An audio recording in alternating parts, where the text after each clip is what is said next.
a todos. Imos dar comenzo o que son as 14 xornadas de información sociosanitaria de Outes.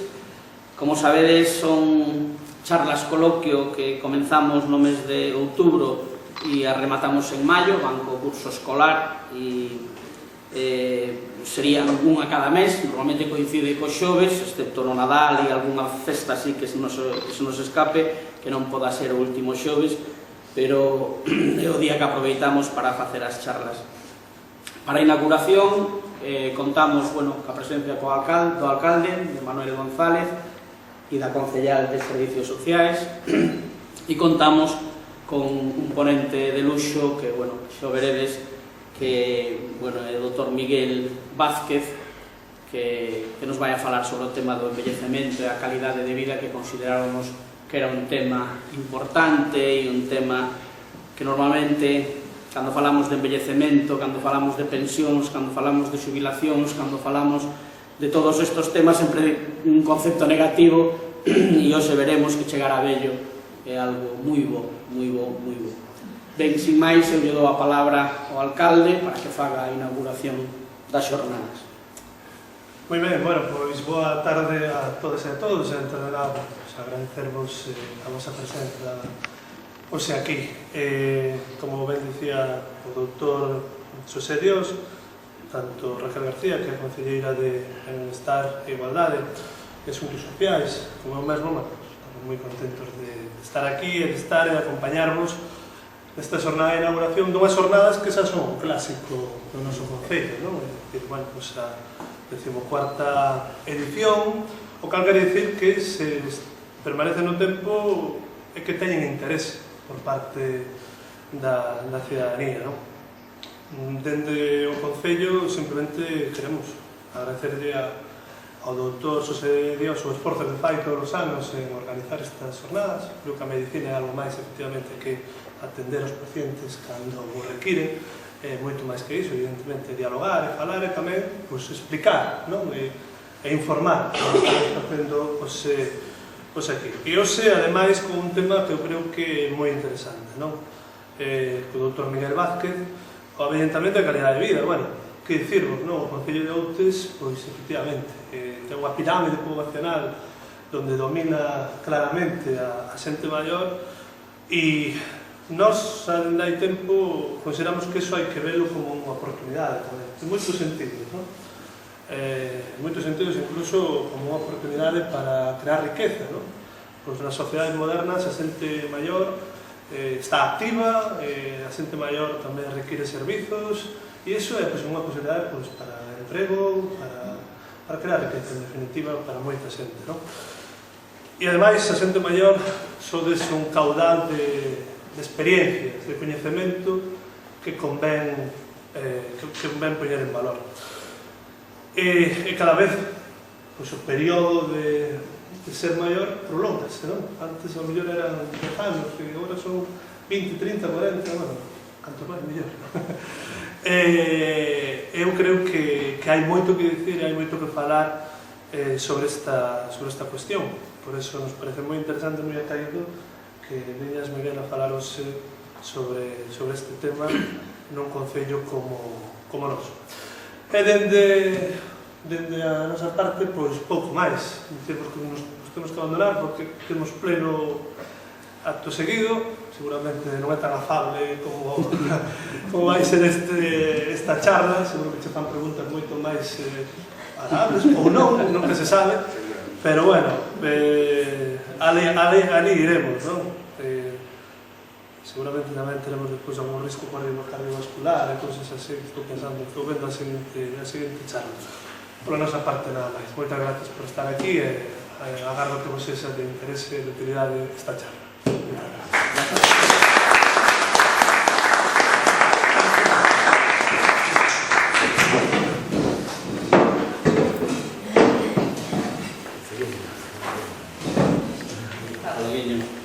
Chao. Antes de que empeces, facemos moi ben un pequena introducción. Moi ben, pues dando as grazas ao alcalde e á concellal, vamos a facer así un pequeno unha pequena introducción sobre de que vamos a falar neste curso, que creo que é interesante, da que demoremos un pouco, pero tamén o deixamos descansar, porque me consta que veo a uña de cabalo entre o traballo e o viaxe, e que se relaxe o Dr. Miguel Vázquez. Bueno, pois en este ciclo, a conferencia que imos ter hoxe é a 105, desde que empezamos con esta aventura. Iban 23 o ano pasado, 24 anos serán con ese espacio de 7 que eu non estuve aquí, e falaremos, eu considero que de temas interesantes, hoxe sobre o tema do envellecemento e calidade de vida. A seguinte conferencia será sobre diabetes, que vai a dar o Dr. Miguel Ángel Martínez Olmos, que é o xefe de endocrino do CHUS de Santiago. Falaremos de factores de risco cardiovascular, será a conferencia que cambie de día, porque pasa o 19 de decembro, en lugar de ser o último xoves, e de factores de risco nos vai a falar Antonio Pose, que é o xefe de servizo de medicina interna do CHUS. Supoño que esta será unha conferencia importante, porque, bueno, todos estamos en este lío xa o dicía o alcalde, de factores de risco cardiovascular, algo seguro que nos afecta, algún deles. Falaremos o 23 de xaneiro de enfermedades pediátricas máis frecuentes e como previlas, e falaremos tamén do tema de vacinación, que, bueno, o Dr. Federico Martinón é o xefe de pediatría do CHUS e ele é especialista, basicamente se dedica, e sobre todo nos temas de investigación, a vacinas. Pero, bueno, como ele é pediatra e non podemos contar coa colaboración nas charlas do noso pediatra do centro de saúde, que non quere dar ninguna charla, nunca, asiste a todas, pero non dá ese paso para enseñarnos e deleitarnos co que el sabe. Temos que chamar os pediatras de fora, en este caso, pois interpreto que un dos que máis saben de enfermedades dos nenos e de vacinas, como é o xefe de pediatría do CHUS.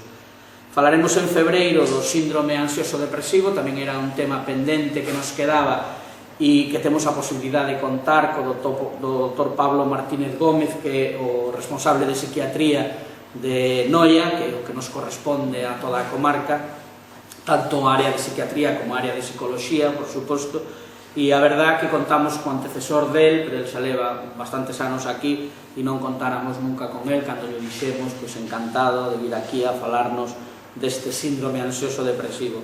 O 26 de marzo falaremos de reumatismo e calidade de vida, que como tema do envellecemento, o tema do reumatismo é algo moi prevalente. Bueno, sabemos que cando hai moita humedad, cando hai cambios de tempo, as consultas énchense de bronquíticos e de problemas artróxicos, non? Entonces, bueno, falar desto, e o vai a facer o Dr. Francisco Blanco, que apague o busca. O Dr. Francisco Blanco, que nos falará desto, de reumatismo e calidade de vida. O día 30 de abril falaremos de enfermedades hepáticas máis frecuentes.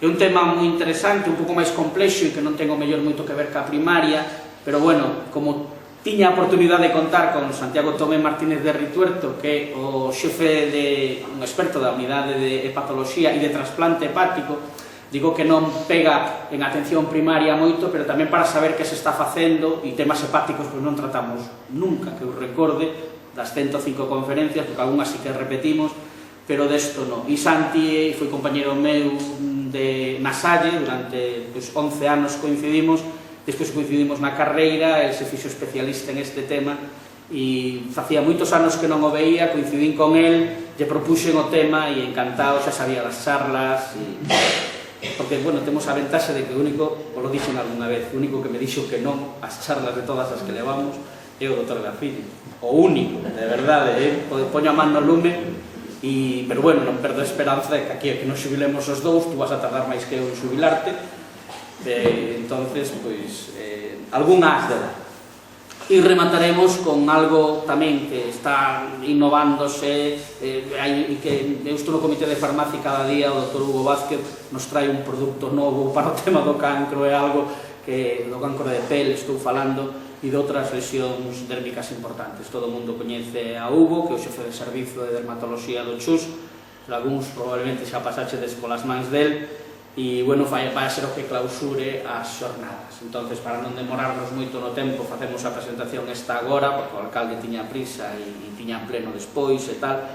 Entonces, falar desto antes de facer a presentación de Miguel. Miguel, pois, bueno, non digo que como gaciño, pero é un enamorado destas charlas, me consta, sei que isto lle gusta. Ele é o presidente, como vos dixen, da Sociedade Galega de Xeriatría e Xerontoloxía, é unha persoa moi vinculada, xa por ser presidente, coa xente maior e co concepto ese que queremos, porque moitas veces cando falamos estamos moi de acordo, pero despois todo o que aparece en prensa, todo o que aparece en radio e televisión, é dicir, ser pensionista é malo, aquí hai moito gasto, tal, nos cobramos as pensiones máis bajas, é dicir, o envellecemento en si mesmo non está revestido da dignidade que tiña que estar revestido como está en outras sociedades, e o que queremos é darlle unha volta a ese concepto e a ver se é posible que o envellecemento se faga con dignidade, por suposto, e que a calidade de vida pois este presente ese saber envellecer, non?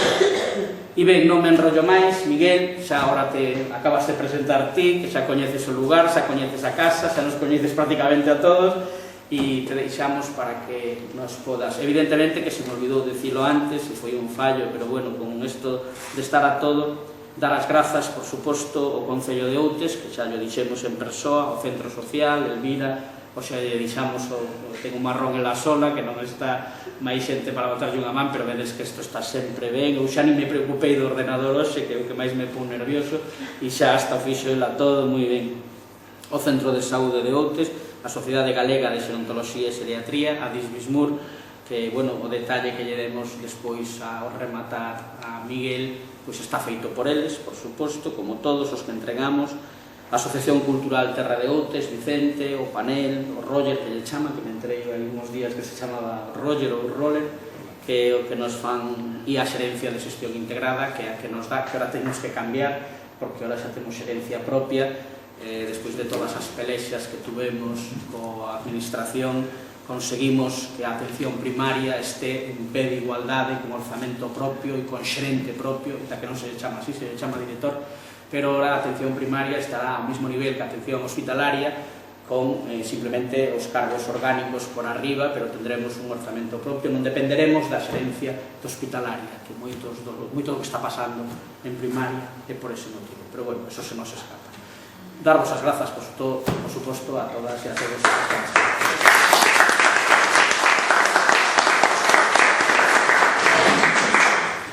Bueno, boas tardes. Boas tardes. A verdade que estamos no día do Samaín de Vigo, e é terrorífica a tarde esta de conducción por carretera con xoiva e con néboa, pero chega unha noia e ve a ría e di, eu creo que só por ver isto xa vale a pena, non? Que bonito é, que bonita terra ten. Bueno, eu estar aquí é unha oportunidade, gracias ao Dr. José María Diosdiz, por ternos convidados, por terme convidado. Esta xa creo que é a cuarta vez que venho a Serra de Outes dentro deste programa, non? Bueno, eu creo que sí, que hai que agradecerlle a todas estas institucións que colaboren, non? Entre elas a Sociedade de Xerontoloxía e Xeriatría que me toca a ben presidir, non? Pero eu creo que o importante ter en conta o traballo que fai o Dr. María Dios, porque ele leva xa 14 anos con isto, non? E hai que andar preocupado das cousas, de moitas cousas, non? E o Dr. Gaciño, que tamén, ainda que non queira falar, ele sempre fala, porque despois temos un encontro sempre máis informal, no que falamos de cousas ao mellor que teñen máis que ver coa mediciña, teñen máis que ver coa atención primaria de saúde, e eu desde que venho aquí sempre estiveches. E máis, naquele congreso que fixemos en Noia, en Outes Noia, tamén está, non? Por lo tanto, isto que é un equipo, e habrá máis sempre, non? Por ali calculo que por alá, pola Asociación Cultural, e vos, este é un traballo engadido, ninguén lle paga. Ele ven aquí, pois ten que roubarlle tempo, supoño que os seus hábitos, os seus vicios, as súas costumes, a familia, e son 14 anos, e van a ser 107 ou 108 conferencias, non? Eu penso que isto sí que vale a pena aplaudilo. Eu lle decía outro día, se houvese en Galicia 10 ou 15 médicos como él que fixeran cousas destas, que ben nos viña, non? Porque un sempre aprende moitas cousas. E por aquí pasou xente, home, eu, a última vez, hai pouco estuvo outro Carracedo, non? E diste, bueno, hai xente que eu veño porque son presidente da Sociedade Galega de Xerontoloxía, pero Carracedo ven porque ten que vir.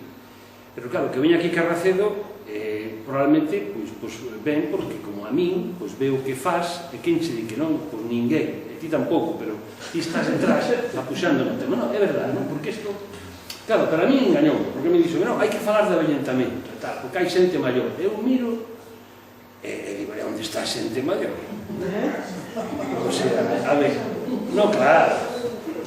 En fin, bueno, o que sempre me di ele que fale hora e media, pero hora e media vai a ser moito, non? Entón, sí, iso é moito. Así que vamos a falar menos tempo. Hai unha frase aquí de Lope de Vega que a min gusta, non? Non sai. Volvemos a estar como... Aí, agora. Tá. Dixo, non hai desexos cordos con esperanzas tolas, non? Pero é que avellentar non é unha esperanza tola. Mire, ele encargoume que falase de avellentamento e calidade de vida, cualidade de vida, como digo os portugueses, non? Eu vou falar desto, non? Pero vou falar desto desde a perspectiva de ter un horizonte de chegar aos 100 anos. E dirán vostedes, bueno, pero vamos a ver, isto de chegar aos 100 anos, que ahora está de moda e tal, incluso máis, como vamos ir vendo, eu quero chegar, sí, pero quero chegar ben. Eu se lles preguntase, cantos queren chegar aos 100 anos? A mí non levantaba a man 3. Pero se lles digo, canto queren chegar aos 100 anos como ahora, ben, entón ao mellor, sí, ao mellor levantanse todas as mans, non? E aquelas que non se levantan, botarán un cachiño pensando, pero levantaránse ao cabo dun rato.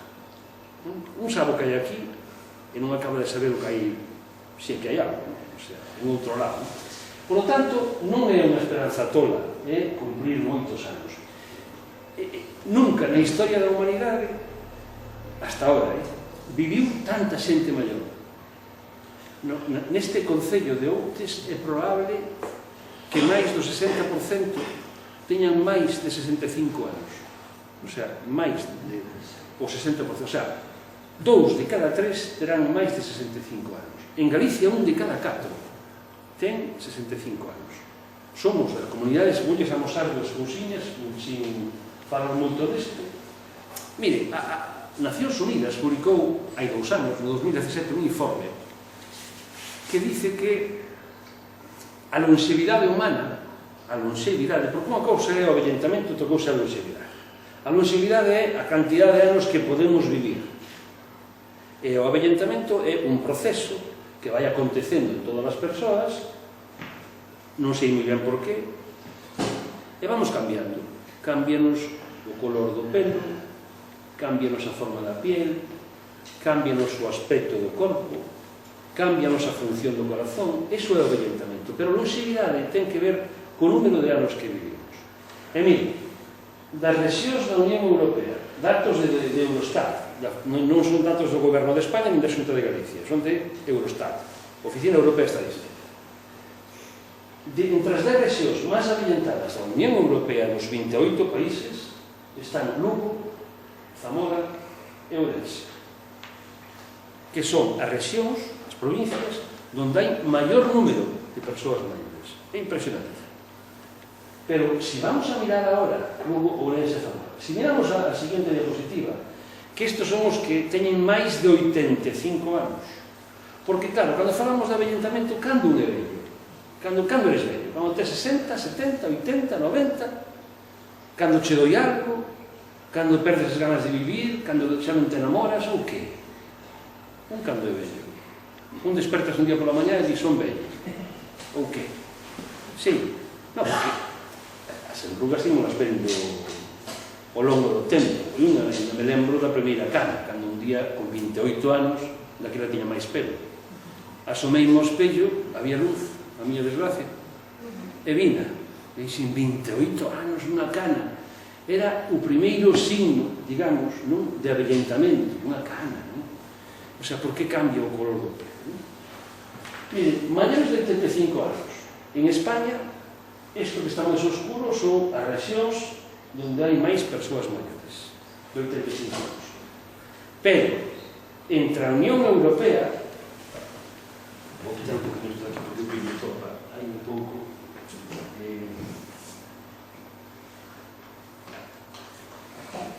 de toda a bella Europa, porque Europa é o continente máis bello do mundo, de toda a bella Europa, as provincias de Zamora, Ourense, Lugo, Soria, Teruel, León e Salamanca, 7 provincias están entre as 10 máis bellas de Europa, que teñen máis xente de 85 anos.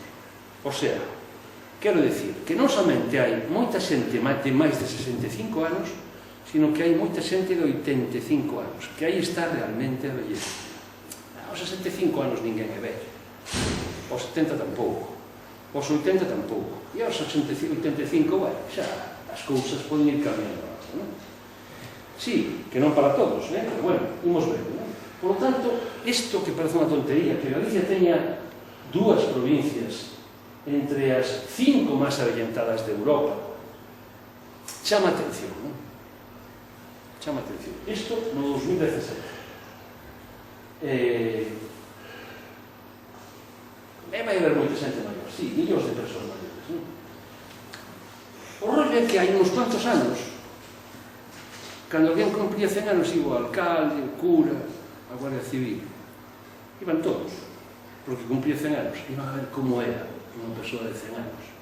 Eu ainda me lembro, a nai da miña mestra cumpriu 100 anos e fomos todos a vela, a ver que tiña aquela persoa para chegar a aqueles 100 anos, non? A ver que secreto escondía, non?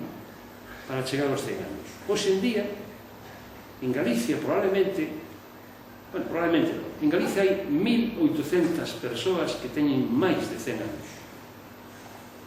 Pero hai 67 que teñen máis de 107, que xa lle chega. O sea, cando falamos de, non, é que eu xa son vello e tal, había que ver, non? Vamos a falar un poquinho desas cousas, de o que é avellentar, por que avellentamos e un poquinho o que ten que ver con a longevidade e a calidade de vida, non?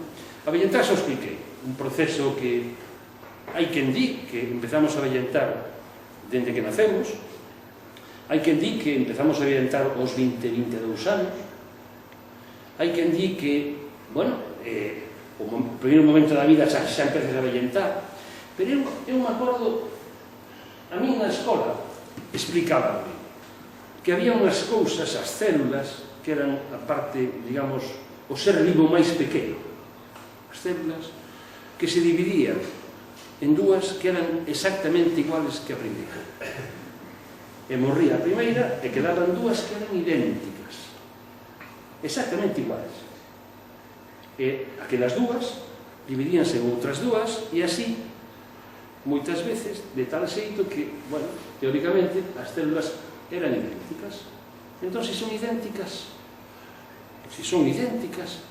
teríamos que medrar hasta os 22 e quedar aí hasta que nos caera algo na cabeza, ou nos atropellara un camión, ou nos matasen porque gastamos moito nas pensións, eu que sei, algo desto, non?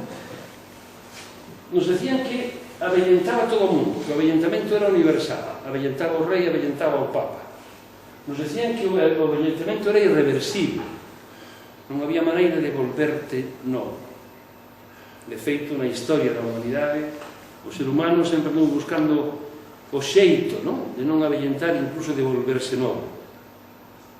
Aquel Fausto, non? Reguete que vendía o seu alma ao demo para ser sempre novo. Nos decía que era un continuo, que era intrínseco, que estaba dentro de nós, e que cada un avellentaba de forma diferente. Porque isto sí que é curioso. Atopas unha persoa que ten 80 anos e outra que tamén os ten, e, sin embargo, hai un que está máis velho que outro. Pero logo por qué? Non. Incluso dentro da mesma persoa hai persoas que teñen máis vello o corazón que o pulmón, ou que os osos, ou que a pele. Entón, isto non é tan sencillo, non? Realmente, por que avellentamos? alguén se lle ocurre por que avellentamos?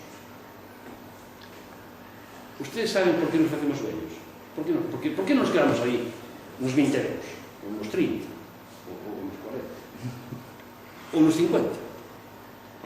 Ou nos 60? Podíamos quedar aí, non? Uns nos 40, outros nos 50, para que fora máis divertido, non? Por que avellentamos? Alguén sabe? Alguén se lle ocurre? É por qué? E logo porque asumimos que nos facemos vellos así, sin máis. Porque a mí de pequeno dixeron, además, dixeron me vou no vello, non? Que me vou facendo vello, e que os demais se fan vellos, e os máis vellos morren, non? Un vai vendo, non? E todos os fillos fan maior, non? Por que avellentamos? Bueno, a ciencia non ten todas as respostas, pero é que máis respostas ten, como sempre. Bueno, nós estudiamos estes bichos porque avellentábamos, e fixéronse moitas investigacións, mandamos estas moscas do vinagre, as moscas da fruta, mandámoslas á luna, para ver se a gravidade avellentaba máis ou avellentaba menos. Fixemos estas probas con levadura, demosles moita glucosa a unhas e pouca a outras, e miramos a ver. E ata agora, a ciencia, que ten moitas teorías, di unha cousa, que o único que demostra hasta ahora que retrasa o avellentamento é pasar fame. E a quen lle gusta pasar fame? Non dice en serio. En serio eso? Non, é certo. É verdade. Para o vou enseñar. Ustedes canto creen que pode vivir un ser vivo? Un ser vivo, o que leen na cabeza, o sea, o animal que máis vive do mundo. A tartaruga. A tartaruga chega a vivir unha chea de anos. Cantos anos vive? Hasta 300, din. Hasta 300 anos. Xa nos gustaría, non? Non estaba mal. Bueno, ben pensado... Seríamos moitos. Seríamos moitos non, porque teríamos menos fillos. Antes a xente tiña 12 fillos, 14 fillos. E había máis xente que hai agora temos menos fillos e vivíamos máis tempo. E hai menos xente. Galicia perde cada ano 18.000 persoas. O sea, 3 veces novia. Cada ano. No, a ver, por exemplo, esta meixa. Saben canto vive esta meixa? 400 anos. Quen fora a meixa? E dirán, bueno, pero é pequeniña. Bueno, hai incluso unha ostra, isto está demostrado, non estou dicindo cousas que non, científicamente, hai unha ostra, non é tan raro, que vive 500 anos. 500 anos.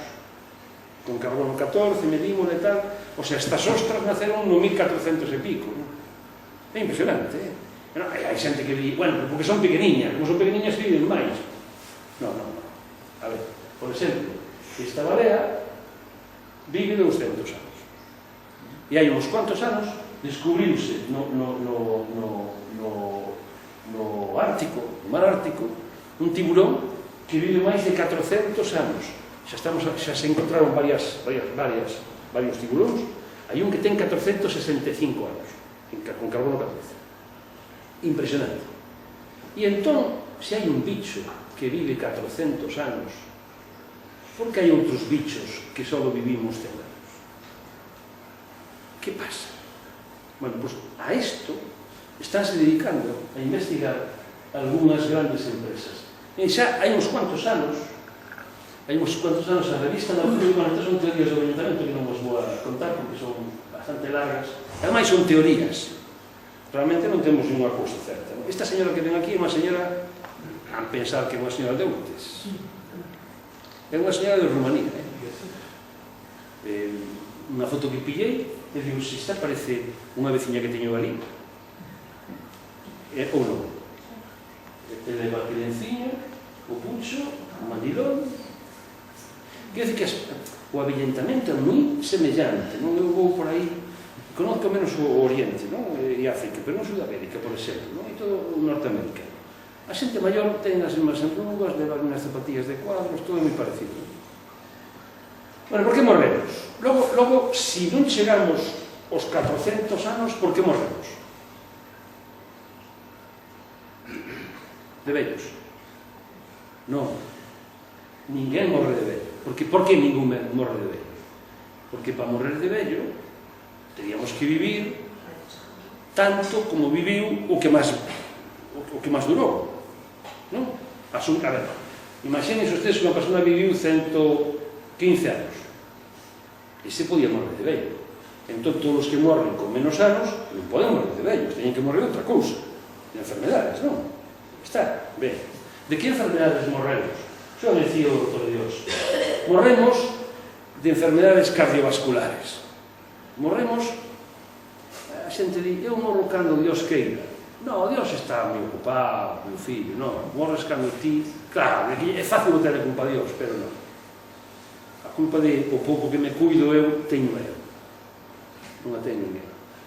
Canto pesan os genes dos meus avós ou dos meus pais?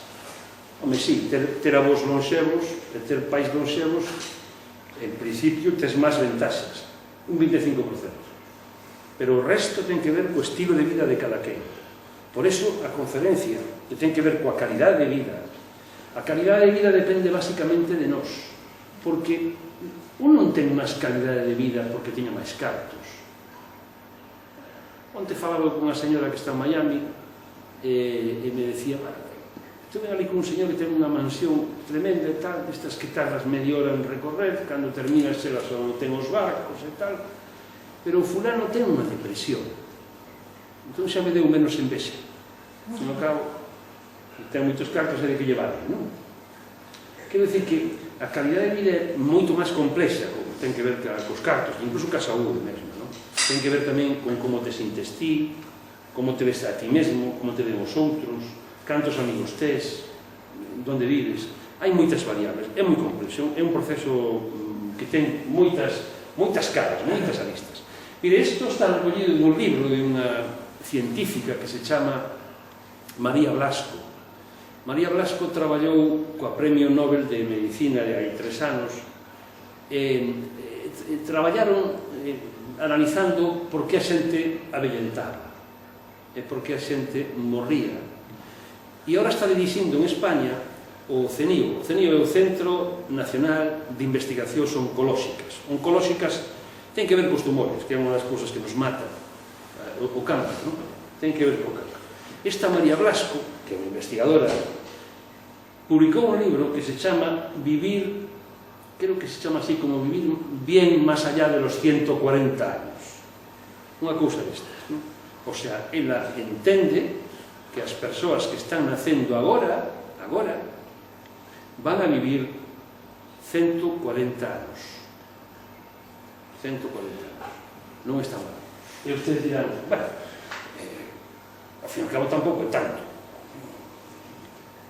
Cando tes 95 anos e che quedan 5 ou 6 ou 7 que che digan que vas a ir 40 anos, non está mal, non? Bueno, esta señora, a María Blasco, escribiu un libro e ela conta que na literatura clásica a xente pensaba que a vida dependía de algo así como 3 irmás que unha fiaba ou tal, e había unha que cortaba o fío, que cando cortaba o fío morría. E dirán usted, isto é na literatura clásica. Non, ainda hoxe se di la vida pende de un hilo. Nunca os coitamos? La vida pende de un hilo. Isto ven de aquí, non? Hoxe sabemos que non hai ningún fío, non hai ninguna señora Atropos que corto o fío e morras. Non, hoxe sabemos que morremos de outras cousas, non? Pero hoxe tamén estamos a pensar, a descubrir, por exemplo, que a vellez hai quen di que non é natural, que é unha enfermidade. Antes decía o contrario. Eu hai poucos anos dicía que a vellez non era unha enfermedade. Os clásicos decían senecta ipsa morbus est, acordaste? Porque o Dr. Dios, además de ser especialista en primaria, é diplomado en medicina seriátrica e en máster en seriatría, non? Ele sabe moito desas cousas. Cantos anos viviu a persoa que máis viviu no mundo? E non, hai no Tíbet, hai uns cuantos que viviron... Mentira, porque hai un fulano, aí registraba mal o do registro civil, poñía o que daba gana. Pero había xente que tiña 90 anos que vía e decía imposible, claro que era imposible. O sea, que poñía o que malamente sería de describir, non? Pero de verdade, mostraos, esta señora, chamase Jean Calment, o médico recomendoulle deixar de fumar e deixou de fumar aos 117 anos e morreu con 123 anos e 8 meses. Esta é a que máis viviu no mundo. No pueblo onde vivía en Francia era unha institución, era unha señora que todo o mundo iba a ver, porque cando tiña 120 anos a xente iba a verla, a falar con ela, a ver onde estaba o secreto da longevidade, non? A ver se bebía unha auga rara, ou comía cousas diferentes, ou dormía de outra maneira, ou que sei eu, non? A xente iba a falar con ela, a ver, e a señora comía o que comía todo o mundo, levantábase a mesma hora que todo o mundo. Teño que decirles que só fumaba un cigarrillo ao día, despois de comer. E teño que decirles que ni siquiera o terminaba. Fumaba só medio pitillo. Era o seu rito, era máis un rito que outra cousa. Como a reina nai de Inglaterra, que morreu con 103, e tomaba todas as mañás un chupito de ginebra. Sí, non está demostrado que a ginebra prolonga a vida, pero a señora iba lle ben. Bueno, pois allá Carmen deixou de fumar con 117 anos e o médico me recomendou que morreu antes que ela. Sí, cousas que pasan. Claro, o que lles vou poñer agora, que son cousas moi... xa saben, porque isto sabe todo o mundo. Todo o mundo. Para avellentar ben, hai que comer ben, por suposto. Cada un como que quere ou como mal. O doutor Vázquez que está ali sentado, está mirando, está dicindo, claro, claro. Facer actividade física. Pero hai duas cousas máis que a mí me gusta poñelas aquí en riba da mesa e que teñen que ver co noso estilo de vida. O noso estilo de vida. O mellor por iso os galegos vivimos máis. Os galegos temos, e sobre todo no rural, moita relación con outras persoas. Pero miren, publicouse hai pouco tempo, hai 4 meses, o 5 de marzo deste ano, nunha revista que se chama Lancet, un estudio moi bonito, que demostra que as persoas que teñen máis de 5 bons amigos viven máis anos. E falamos de amigos, non falamos dos amigos do Facebook. Non. Falamos destes amigos que lles pides 3.000 euros e non che preguntan para qué. Claro, o outro día non sei onde dixe, Antón ten Oviedo, e cando saliu dixen o señor, deixeme 3.000 euros. Digo, coño, eu non son amigo seu, ten que ser un amigo. Non, de verdad, termos amigos, A ver, e dirán, a veces non fala máis co can que cos amigos. Estás co can e posta a falar co can e contaslle cousas que non lle contas a ninguén. Sí, hai xente que fala cas pizzas ou co can ou cos porcos e fala con eles e contalles cousas según como se encontre ese día, non? Si superas ti e pum. Claro, porque moitas veces non atopas alguén con quen falar.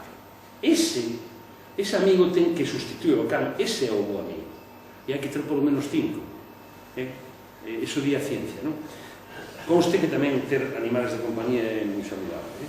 O sea, a xente que ten un animal de compañía vive máis, por moitas razóns. Porque, por exemplo, a xente que vive nunha cidade ten un can, non lle queda máis remedio que sacalo de vez en cando, non? Entón xa te fai mover. De algún xeito, xa te fai mover, non? A comprarle cousas, móvete, non? E logo ter razóns para vivir. Claro, se eu preguntase aquí se querían chegar aos 100 anos, a maioría levantaría a mão, pero podría haber unha persoa que non a levantase, porque non ten razóns para vivir.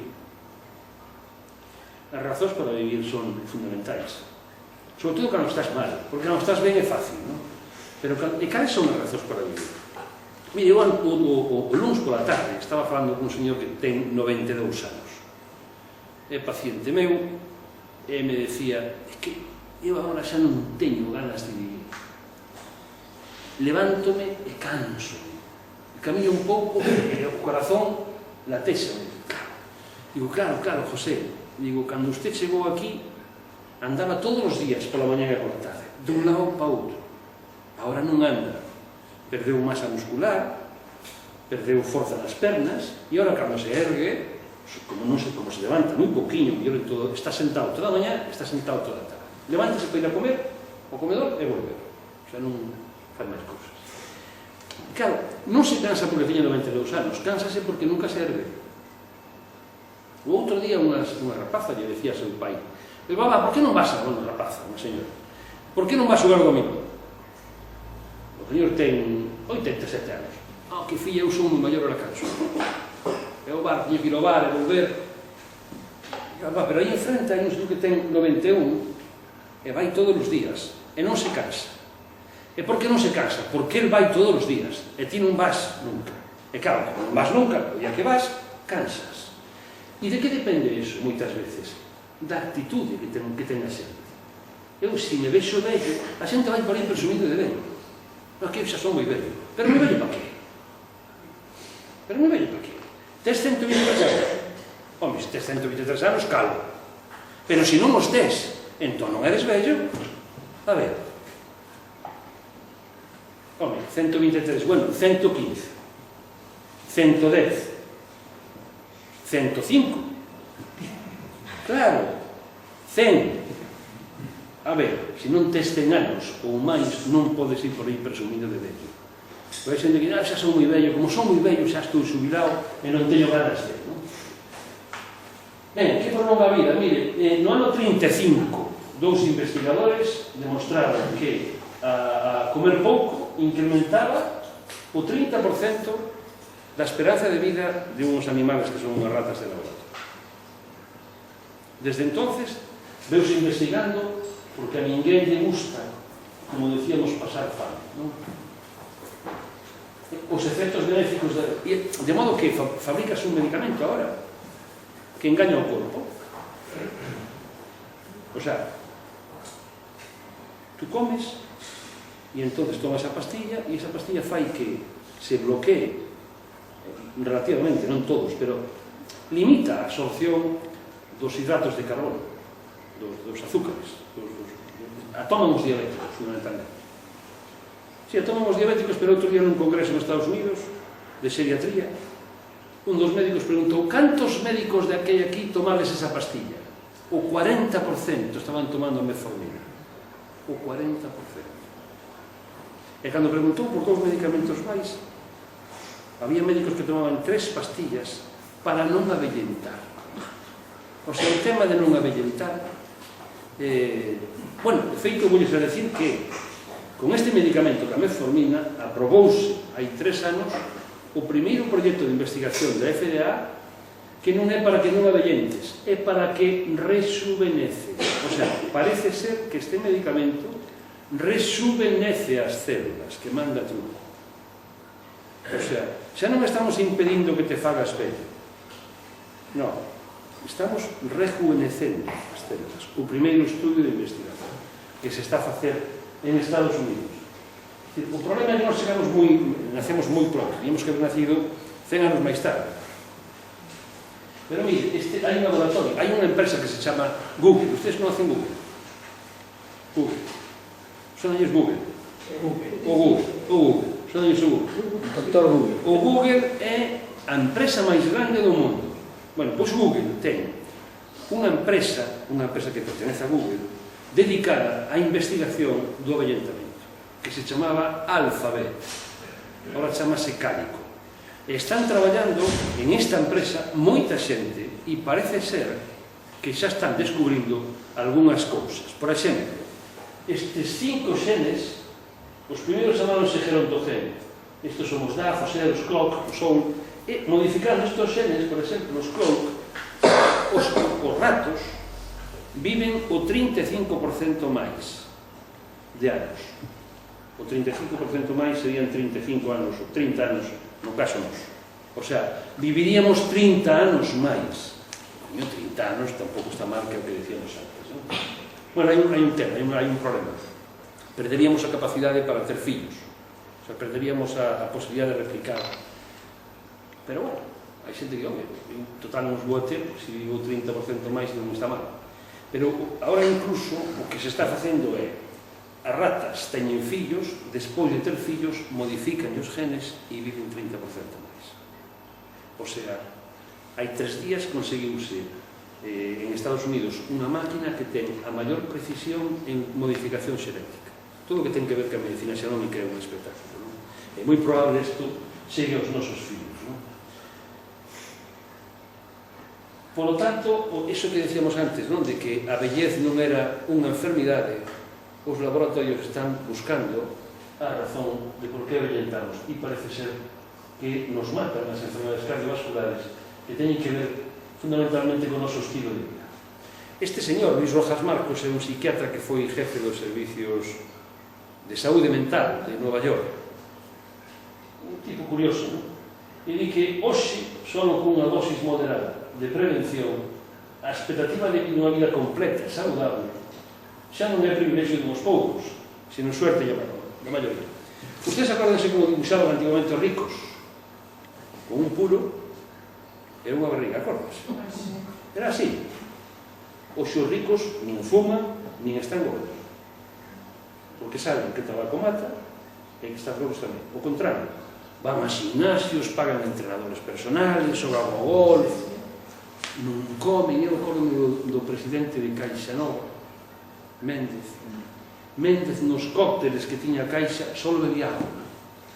E entón, lle dixen a un dos directores xerais: oye, pero Méndez só bebe agua.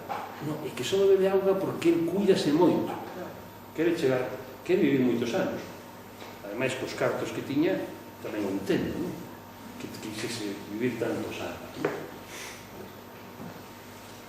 Hoxe en día, o avellentamento xa non é irreversible. Xa non se considera intrínseco, xa non depende tanto dos genes. Hoxe en día, por tanto, xa vamos vendo que hai cousas falsas. Eu falei aquí unha vez de un libro que se chama 678 monjas e un científico. Acórdase alguén deste? Falamos deste libro, non? Bueno, os que non estiveron aquí. Este é un libro que publica un señor que era un patólogo que se chama David Snowdon e convenceu a unha congregación de monxas de clausura, estas que non se deixan nin ver, non se deixan nin ver a mano. Convenceunas para que cando morresen donasen os seus cerebros á ciencia. E 671 somonsiñas que morreron donaron os seus cerebros á ciencia. 678 son moitas persoas xuntas. Despois convenceu ao mellor patólogo, que non era ele, o mellor patólogo dos Estados Unidos, para que lle fixera autopsia. Fixo esa autopsia e mirou a ver que pasaba con aqueles cerebros. E ele atopou que moitas monxiñas que tiñan moito daño cerebral, demencia. Ustedes saben o que é demencia, hoxe todo o mundo conoce a enfermedade de Alzheimer, non? Todo o mundo sabe o que é, máis ou menos. Antes, aquí os vellos en Galicia chocheaban. Agora teñen, chocheaban, se dicía. Non, ya está chocheando, vaise a cabeza. Agora teñen Alzheimer. Moitas veces non é Alzheimer, pero é igual. Chámaselles Alzheimer. Veu que había monxiñas que tiñan moito daño cerebral de enfermedade de Alzheimer, pero a enfermedade non se lles notaba. E había outras que tiñan a mesma enfermedade, igual de daño cerebral, e sin embargo aquelas notábaselles moito. Dixo, bueno, aquí que ocorre? O sea, si os dous cerebros están igual de dañados, porque a unha se lles nota e a outras non se lles nota. As monxiñas que non se lles notaba era porque traballaban co cerebro moito máis que as monxiñas que se lles notaba. As que levaban as contas, eran as mestras, etc., con máis daño cerebral, notábaselle menos. E entón empezamos a investigar que pasaba. Que pasaba co cerebro. E descubriuse unha cousa que se chama neuroplasticidade. Se tuviéramos tempo, temos 5 minutos. 10 minutos. 10 minutos. Bueno, vamos a facer unha cousa. Eu vou dar aquí a mano ao doutor Caciño, ti vas dando a elas, ela dalle a ela, vamos así levando a mano, levando a mano. Non, pero siga, non, manteña a mano agarrada. Agarren a mano, usted atrás, porque senón non sabemos nada. Ven para que non te veas aí aislada. Tu eres unha neurona aislada. Ven para acá. Ven para acá. Conta aquí, dai unha mano e a outra. Aí va. Estamos. Ahora vou facer... Sigamos por aí. Que pasa? Imaginemos que cada un de nós é un neurona. Ok? E agora vou apretar a mão a el vai apretar a outra e así vai o estímulo pasando de unha neurona a outra. Ok? Por onde vai? Volvo a apretar. Volvo a apretar. Está, pero tiene que claro, está aislado. Ah, quedamos descolgados. Vos estáis aislados. Temos que facer algo para que non estedes aislados. Se non, aquí non chega os tiros. Non sei, a ver. A ver, vai, outra vez. Rápido. Rápido. Vai rápido, pero faz forza. Con forza, que se note. Non se nota, non se nota. Onde está? Chegou. A ver outra vez. Aquí chegou, aquí está chegando. Chegou. Outra vez. Vamos, ¿Sí? Ahora vamos a ver unha cousinha. Ahora ven o Alzheimer e vai a facer que ela non funcione. Entón, non funciona. Quédate así, ela non funciona.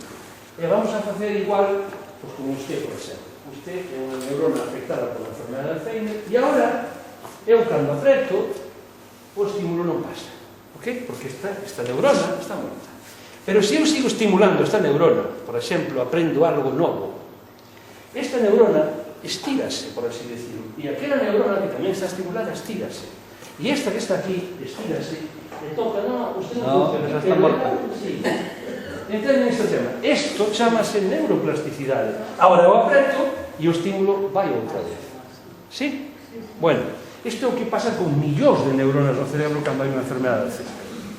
E descubriuse que se eu estimulo este cerebro e este cerebro e aquel cerebro e aquel cerebro son capaces de volver a conectar coas dendritas. Eso chamase arborización dendrítica. Neuroxénesis. E como se consigue isto na vida diaria? Que tiña que facer eu para conseguir isto? Pois se sabe que só traballamos ca mitad dun cerebro. A outra mitad prácticamente non funciona. Home, algúns eu creo que ningún a mitad de traballo. Pero, bueno, a maioría, non? E o tema é ser capaces de estimular o cerebro co que non traballamos, que temos aí moito recurso. E como se fai? Bueno, os estudios están demostrando que a mellor maneira de estimular o cerebro é aprender algo novo. Algo que nunca aprendices. Por exemplo, cousas difíciles. A tocar un instrumento novo. Aprender un idioma, unha lingua. Por exemplo. Cousas que nunca... A camiñar hacia atrás, se me apuras. A comer ca man esquerda. Cousas que nunca fixeches. Isto é o que realmente demostra que...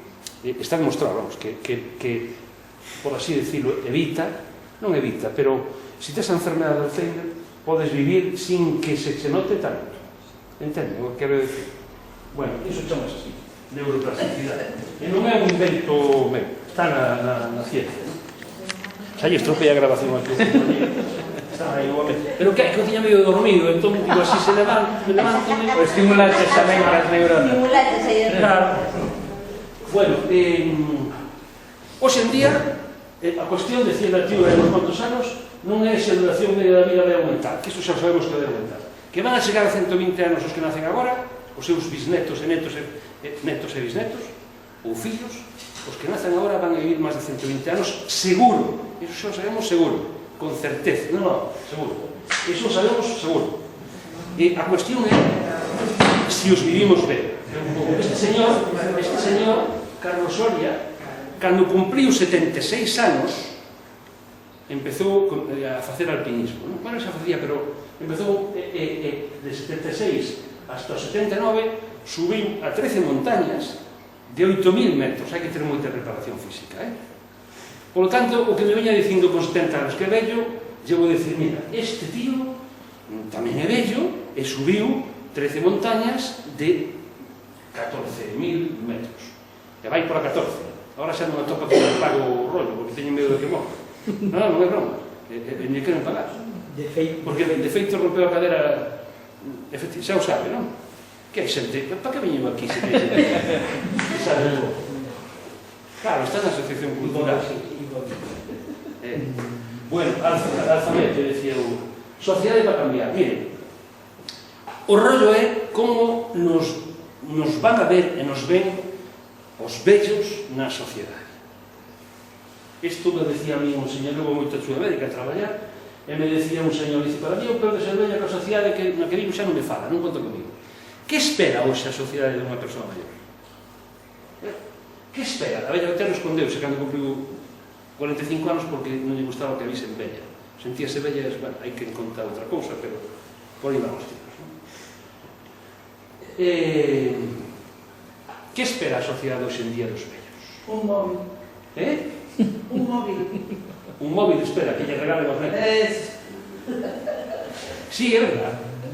Pero que espera de unha persoa maior? O sea, que espera o Concello de Outes? Que espera a provincia da Coruña? Que espera Galicia? Que espera España de un vello? Que cuide os netos, se os ten, e lle gusta. E que máis? Que dure moito tempo para cobrar a vellos. Non soy. Que dure moito tempo para cobrar a vellos. Que non dure moito tempo. Que dure. Eu creo que non. O Estado non. Ojalá pensase o mesmo que a ti. Pero eu penso que a sociedade de hoxe espera que os vellos morran. Esta é a realidade. Chegas a vello e entón cando a xente morre con 91 anos, morreu, sí, bueno, pero tiña 91. Pero mire, ninguén é tan vello que aínda non poida vivir un ano. Coño, un ano. A ver, non, pero é así, somos catastrofistas. Non, morreu, sí, pero tiña 91. Ao fin e ao cabo, se non tiña 123, ao fin e ao cabo. Entenden o tema? Asumimos que por ser vellos temos que morrer. E este é un problema serio. Outro día falaba eu nunha xuntanza de maiores, en Vigo, ali en Colla, que é un barrio difícil de Vigo, un barrio obreiro duro, e lles decía o mismo, non? A xente eran todos maiores. E lles decía, miren, ustedes poden, a ver, porque dos que están aquí ahora mesmo sentados, eu contei que somos uns 25 aproximadamente, ha de haber polo menos 7 persoas, polo menos, que vivan máis de 100 anos.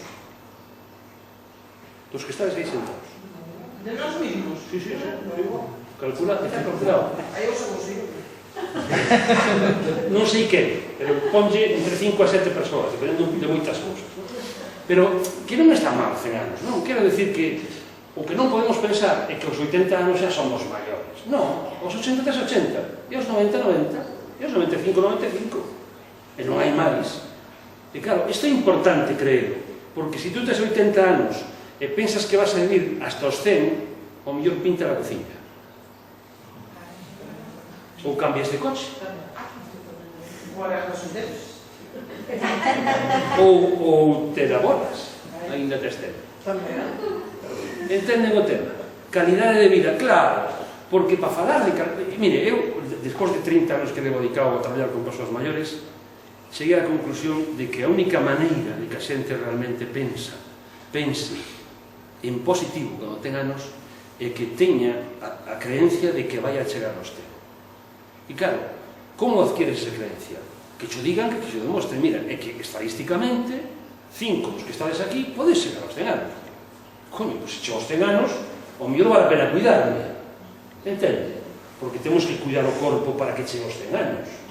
E temos que cuidar moitas, e claro, estarán pensando algúns, pois os que nacen agora, se van a chegar aos 120 ou aos 130 anos, porque nós celebramos as bodas de plata, as bodas de ouro, as bodas de tal, e cales son as límites? Con quen te vas a casar para aguantar 100 anos? Casado, que a mesma persoa. Terrible. Non, pero... E en que vas a traballar? E cando te vas a jubilar? Que outra vida. Claro, é outra vida. Completa. Por eso, Nacións Unidas di que a longevidade humana vai a ser a maior revolución do século XXI. Mais que o cambio climático e máis que as novas tecnoloxías. Nacións Unidas di que vai a mudar a nosa forma de vida. Hai quen di incluso que vai a mudar a nosa religión. A longevidade é absolutamente posible, moi posible. E temos que procurar tamén alimentar en salud. Eu vou a rematar, porque xa estamos cansados, eu tamén, con dúas outras reflexións. Parece que é lógico, non? Que o pequeno diga, eu quero cambiar o mundo, non? Pero mire, eu quero decirles que a sociedade cámbiase desde dentro. O sea, os maiores e os adultos teñen que pelexar por cambiar unha sociedade que non conta con eles. Porque se decimos que non esperan. Mire, eu non o teño aí, que teño aí unha ou igual sí, xa non me acordo. Hai moitos anos, no 2004, fixemos un congreso en Ourense, chamábase Galisenda, e viñeron 75 ponentes de todo o mundo, non? E na inauguración dixen que xa estaban nacendo os que iban a vivir 120, porque xa se decía isto na ciencia e tal, non? E ao día seguinte, o Valcarce, que era un humorista da Voz de Galicia, sacou unha viñeta, iba un cura con outro camiñando ao lado, e decía o cura: digo, doutor Vázquez, que vamos a vivir 120, 130 anos. E decía outro: que non se entere Fraga, por Dios.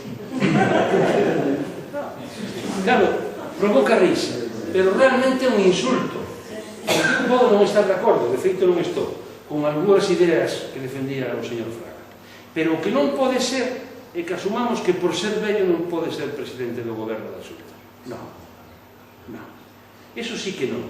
E detrás destas cousas hai moitos pequenos insultos.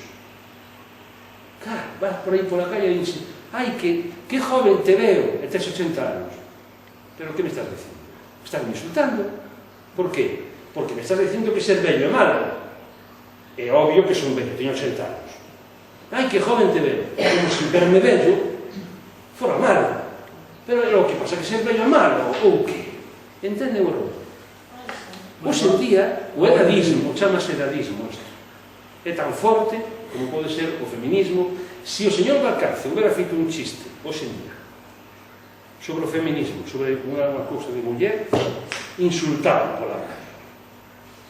Estou seguro, chamaría unha casa e dille: oye, usted é un impresentable. De feito, o chamei, por resultou ser o marido dunha amiga mía, e regalou unha viñeta que teño por aí, regalou un original, non? Pero está mal, e digo: oye, isto está mal, está feo, que riso. Pero hai moitos chistes destos, incluso nun cancioneiro galego, non? E lle poñera a camalta para que non poida subir, non? Decía que era canción, non? E me de casar cun vello, e me de fartar de rir, e lle poñera a camalta para que non poida subir, non? Hai moita cousa con esta, non? Bueno, que espera a sociedade de nós? Non espera gran cousa, non? Dos maiores, non? E o edadismo, efectivamente, a discriminación por razón de... Mira, hai unha palabra, por exemplo, que se chama, hai moitas. Os maiores trátanos como nenos. A señora Concha, que sempre foi a señora Concha, de repente é Conchita, porque ten 90 anos. Ai, Conchiña! E ven un me falla así: ai, Conchiña, que guapa está. Pero vamos a ver. É ou non é? E te sientes co dereito de dicir a señora Concha: ai, que guapa! E lle falas: ai, señora Conchiña, que guapa está usted hoxe. Pois se fora parva. Pero que parva, o que?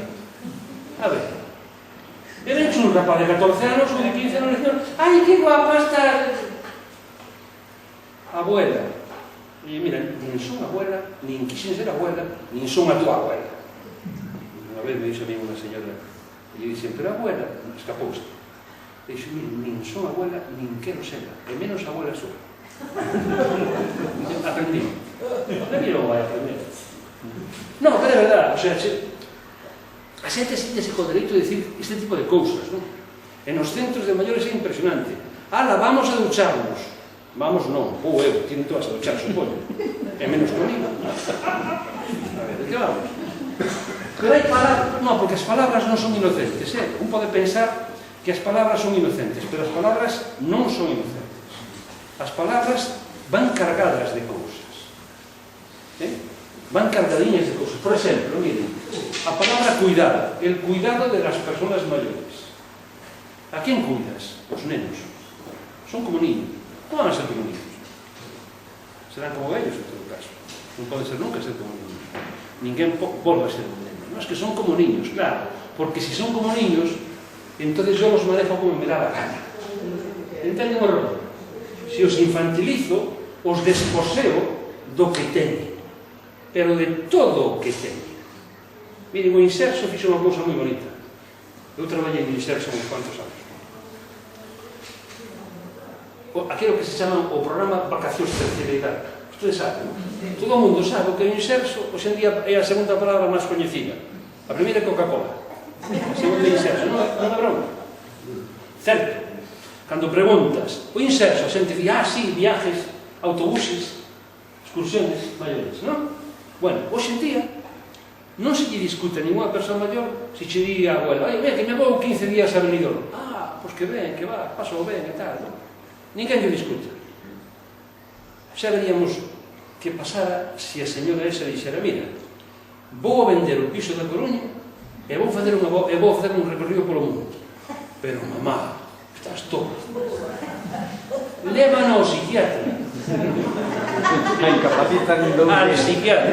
En 2 días incapacitan. No, y la incapacita. Pero es que el juez la incapacita. No, eu dicía, non é broma, No.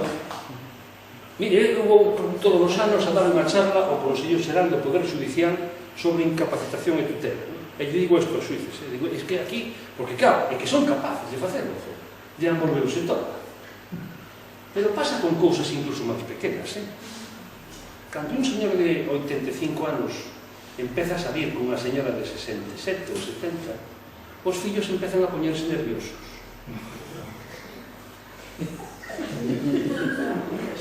Porque a ver si lle pon a casa non ve a rapaza, non vai a ser, e logo non ten dereito. Calidade de vida. Temos que empezar a preocuparnos destas cousas. As palabras, miren, cando falamos, por exemplo, de cuidado, tiñamos que cambiar a palabra cuidado. A mí non me gusta a palabra cuidado. Cuidar vellos non me gusta. Cuidas un neno. As persoas maiores hai que apoyarlas, que é diferente. Cando eu apoyo, o importante non son eu, o importante é a persoa que estou apoyando. Cando eu cuido, eu son o importante. Eu poño un uniforme e cuido. E eu soy el pobrecito, o outro, al que cuido, pobrecito. E o importante son eu, non? E non que traballo faz. Paixo che paga tamén, pero bueno. Entende? A palabra apoio é diferente. Cando eu apoio, o importante é o outro. E eu paso a un segundo plano, máis pequeno. O outro é realmente importante. Por iso que as palabras moitas veces parecen inocentes, pero non o son. Non o son, para nada. Os chistes, non os estereotipos. Miren, estudios, por exemplo, sobre as propias creencias de como se ve un cando é maior. As percepcións positivas sobre o propio avellentamento. Que significa percepción positiva? Significa verte ben. Os maiores vense guapos? Sí. Vense máis guapos que os de 30. Vense máis guapos que os de 40.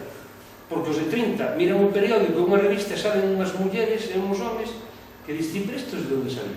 Eu non vexo ningún. Ti vas pola rúa e cando ves un te quedas mirando como un parro, non? Que chaval máis guapo que o que sale na revista, non? O que rapaza máis guapo. En cambio, ainda non hai modelos para as persoas maiores. Xa empeza a ver, Por lo tanto, os maiores vense guapos e ademais son guapos e ademais son guapos porque hai unha belleza en todas as idades. Hai unha belleza cando tes 7 anos, 15 anos, 40 anos, 60 anos, 70 anos e 90 anos. É así. E non fai falta que che poñan a foto de cando eran novas. Mira como era eu, que che costa moito traballo creer. Miras para a foto, miras para o señor e dices, xa, pero parece así. Non, é verdade, non? Como se a foto de agora mesmo fora peor. E non é peor. E todos coñecemos a xente maior igual. Ou non? Claro que sí. Hay que aprender a escucharlos, los mayores. Sí. Escucharlos, sentarse y escucharlos. Sí. Que se aprende muchísimo. Pero mire, isto de aquí, este estudio de Levi, isto é o que máis investigou o tema dos estereotipos. Os estereotipos son as creencias sobre un mesmo negativas. Este señor Levi demostrou que a xente que ten percepcións positivas do seu propio avellentamento, que se ve guapo e se ve sano e se ve bien, vive 7 anos e medio máis que los outros. 7 anos e medio máis de promedio. Por lo tanto, falar de calidade de vida é falar de estereotipos e é falar de creencias. E como digo, a única maneira de que tú realmente penses que non eres bello é pensando que vas a vivir moitos anos. Por exemplo, os individuos que tiñan percepcións positivas tiñan unha disminución na velocidade da marcha 2 anos menos que os que tiñan negativas. Pero, por exemplo, unha cousa do laboratorio, porque os médicos sempre buscamos a xente tamén, fagamos un análisis, para que estou ben. Bueno, pois hai unha cousa que se chama proteína C reactiva, que se puso de moda, que é un marcador de procesos inflamatorios, a xente que ten actitudes positivas ten a proteína C reactiva máis baixa que a xente que ten percepcións negativas. O sea, que hasta ese punto afecta verte ben. Comprendo o que quero decir? Verte ben. Verte ben é moi importante. Hai máis estudos, por exemplo, estes dous, este demostraron en persoas maiores que as percepcións negativas, o estudio deste fulano foi en 32.000 persoas e o deste en 26.000 persoas, este en Estados Unidos e este en Inglaterra. O sea, que ter unha percepción positiva na vida reduce a mortalidade. Vou a parar aquí porque xa empeza a chover. Todo bello non é malo. Eu teño un coche que ten 23 anos e ainda anda ben.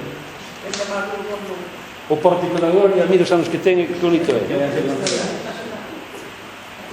Bueno, non habrá que preocuparse logo de vivir moitos anos, sino de vivilos satisfactoriamente. Cando eu sea vello, non quero verme novo, quero verme feliz, que non é igual. Eu vou desaprender unha cousa. Esta é unha flor que, eu non sei como se chama esta flor. É unha flor que cando a soplas salen,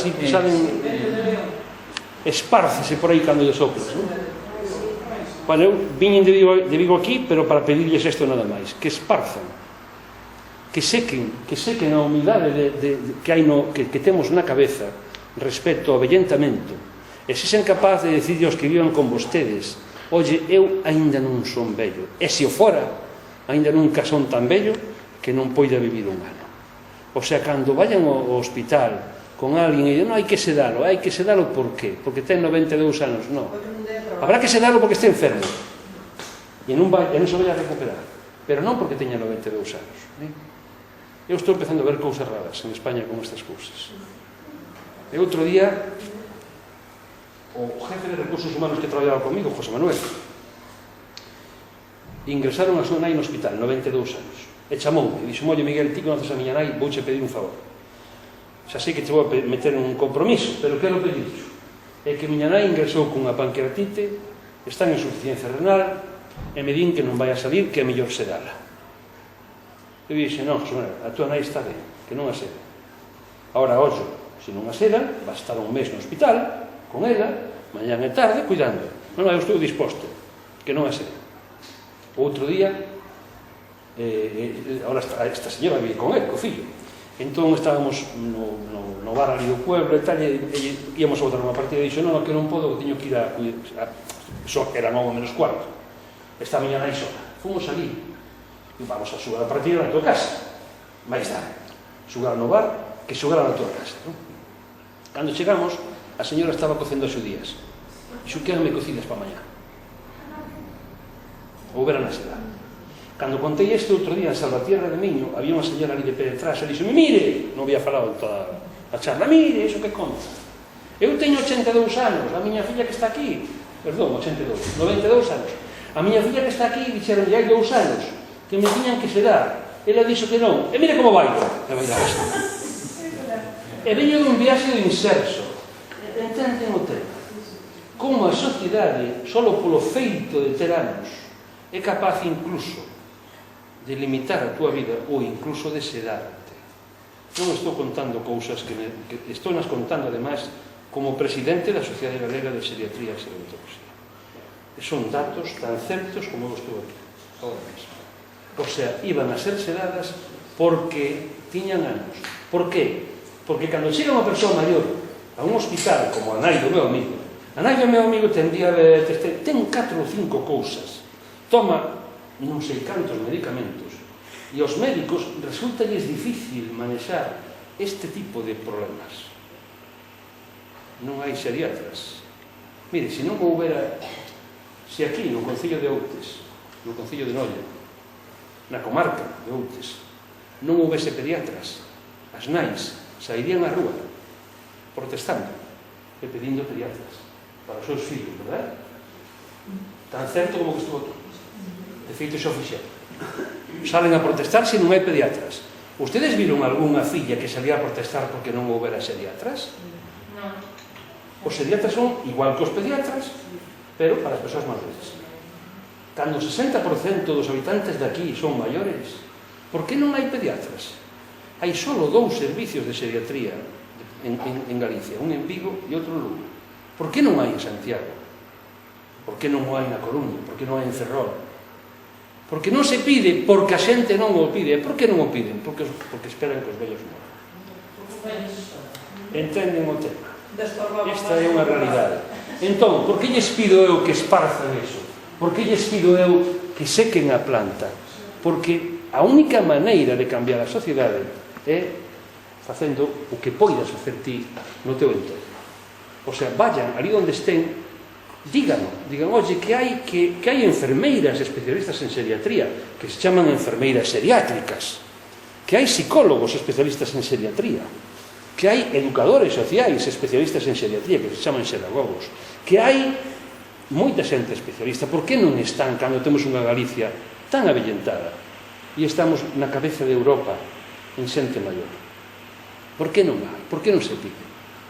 Porque a xente espera, non? A xente di, bueno, viviu 91 anos, aí xa, pero ahora ustedes saben que unha chegou a 123, Así que non lles conten historias de que a xente é tan maior.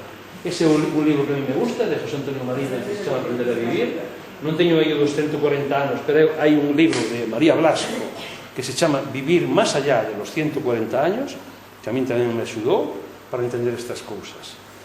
E todo isto, evidentemente, millora as actitudes, e millorando as actitudes milloramos calidad de vida. Solamente nos vamos a cuidar se pensamos que vamos a vivir moitos máis anos dos que nos dixeron que íbamos a vivir. Sempre nos dixeron que chegar aos 80 era moito. Ou se ter 80, bueno, chegar aos 60. Eu acabo de Caldera Novo, que é unha señora de 70 anos, e parecíase moi bella. Verdad? Ahora vémola e está bailando, e vai de excursión, e vai a peluquería, e ten mozo. Ou non é? Claro, cando eres vello. Por lo tanto, temos que empezar a cambiar a mentalidade e pensar que o corpo temos que durar por lo menos hasta os 100 anos. E ao mellor, cando vamos ao médico, e facemos algo máis de caso. Non? Pois nada máis. Moitas gracias. Eu estou a súa disposición para calquer pregunta ou comentario.